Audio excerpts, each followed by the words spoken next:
کشف سند برد 8 گله استقلال مقابل پرسپولیس.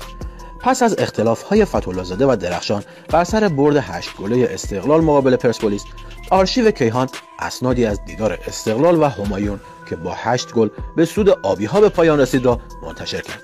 جالب اینجاست که فتح‌الله‌زاده ادعا کرد که حتی حمید درخشان هم به برد استقلال در یکی از داربی‌ها با 8 گل اعتراف کرده. بالاخره واقعیت‌های تاریخ درباره ادعای فتح‌الله‌زاده و علی جباری، ستاره بزرگ تاریخ فوتبال کشورمان، روشن شد و علیرغم اتهاماتی که به این دو زده شد، این اتفاق در سال 1347 رخ داده است.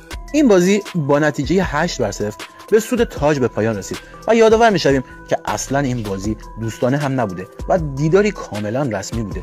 در بازی مورد اشاره علی جباری 3 گل زده است. بعد نیست بدانید که استقلال در اوج تیم‌هایی چون شهباز، ملوان و دارایی و غیره به آنها بین 4 تا 8 گل زد.